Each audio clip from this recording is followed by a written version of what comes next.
जय हिंद दोस्तों। थाने लोकसभा से उम्मीदवार कौन होगा? बीजेपी का होगा या फिर एकनाथ शिंदे की शिवसेना का होगा? शिवसेना उद्धव बालासाहेब ठाकरे से तो मोस्ट प्रोबेबली राजन विचारे ही होंगे थाने लोकसभा के उम्मीदवार कैंडिडेट 2024 के लोकसभा चुनाव के लिए। ये सिटिंग एमपी भी है और 2 टर्म एमपी है। पिछली बार इन्हें करीबन 7,40,000 के आसपास वोट मिले थे, तब बीजेपी और शिवसेना की युति थी और शिवसेना एक थी।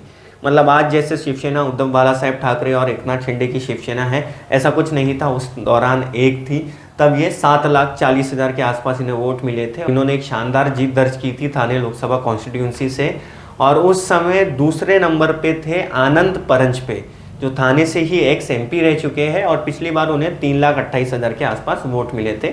उस दौरान वो एनसीपी से चुनाव लड़े थे। अभी आनंद परंजपे एनसीपी अजित पवार गुट में है, राजन विचारे शिवसेना उद्धव बालासाहेब ठाकरे गुट में है। अब देखने वाली बात यह होगी बीजेपी और एकनाथ शिंदे की शिवसेना से कौन उम्मीदवार रहता है थाने लोकसभा कॉन्स्टिट्यूंसी का। कुछ संभावित नाम भी मैं बता देता हूं आप लोगों को। संजीव नायक हो सकते हैं, ये बीजेपी में है अभी और ये एक्स एमपी रह चुके हैं थाने से। गणेश नायक भी हो सकते हैं, इनका भी थाने में अच्छा वर्चस्व है, ये एरोली से विधायक भी है। फिर आनंद परंजपे भी हो सकते हैं, एनसीपी अजित पवार गुट ने बीजेपी को समर्थन किया है, तो आनंद परंजपे एनसीपी अजित पवार गुट में है, तो इन्हें भी उम्मीदवारी दी जा सकती है। ये संभावित उम्मीदवार के नाम बता रहा हूँ मैं। फिर संजय केलकर हो सकते हैं, रविंद्र फाटक शिवसेना की तरफ से हो सकते हैं अगर शिवसेना को ये सीट दी जाती है, मंदा महात्रे हो सकती है।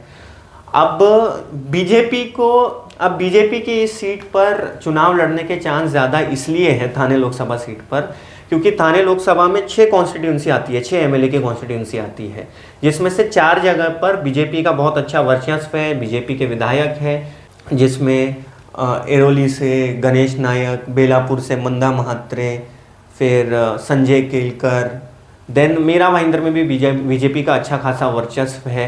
गीता जैन यहाँ की विधायक है और उन्होंने बीजेपी को समर्थन दिया था। अब बहुत चर्चे चल रहे हैं कौन होगा थाने लोकसभा सीट से उम्मीदवार। अब ये तो आने वाला वक्त पूरी बात क्लियर कर देगा, और ये भी देखने वाली बात होगी कि ये सीट किसको जाती है, बीजेपी ही रखती है या फिर एकनाथ शिंदे की शिवसेना को जाती है। अगर मैं शिवसेना की बात करूं, अगर ये सीट शिवसेना को जाती है तो शिवसेना में थाने के जो बड़े नाम हैं, रविंद्र फाटक है, प्रताप सरनायक है और ऑफ कोर्स मुख्यमंत्री एकनाथ शिंदे हैं। तो एकनाथ शिंदे तो मुख्यमंत्री हैं, तो उनके उम्मीदवारी के चांस तो कम है। प्रताप सरनायक को लड़ाया जा सकता है थाने में लोकसभा का चुनाव, रविंद्र फाटक को भी लड़ाया जा सकता है अगर ये सीट शिवसेना को दी जाती है। और अगर बीजेपी को दी जाती है तो संजीव नायक लड़ सकते हैं, या फिर संजय केलकर, मुंदा महात्रे, गणेश नायक, या फिर बीजेपी का कुछ भरोसा नहीं, कोई एक नया चेहरा दे दे। विनय सहस्त्रबुद्धे का भी नाम चल रहा था कि वो थाने लोकसभा से लड़ सकते हैं, लेकिन देखते हैं, वो तो क्लियर हो ही जाएगा कुछ ही दिनों में। आपको क्या लगता है थाने लोकसभा से बीजेपी और शिवसेना की जो युति है उसमें ये सीट किसको जाएगी, बीजेपी या सेना को? आप ज़रूर बताएं। एक कैंडिडेट तो मैं कंफर्म कह ही देता हूँ, मोस्ट प्रोबेबली राजन विचारे ही रहेंगे शिवसेना उद्धव बालासाहेब ठाकरे से।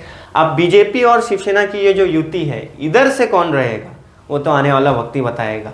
पिछली बार की मैं बात करूँ तो राजन विचारे ने एक अच्छी लीड से जीत दर्ज की थी, 4 लाख के आसपास की लीड से इन्होंने चुनाव जीता था। अब देखते हैं क्या ये अपनी वही स्ट्रीक इस बार भी कायम रख पाते हैं, क्योंकि अभी तो सिनेरियो बहुत बदला हुआ है। आपको क्या लगता है कमेंट बॉक्स में ज़रूर बताएं। अंत में मैं बस आप सबसे यही कहूँगा, भगवान ईश्वर गॉड अल्लाह आप सबको सलामत रखे, आप सब अपना ख्याल रखें, सभी को दुआओं में याद रखें। Thank you so much.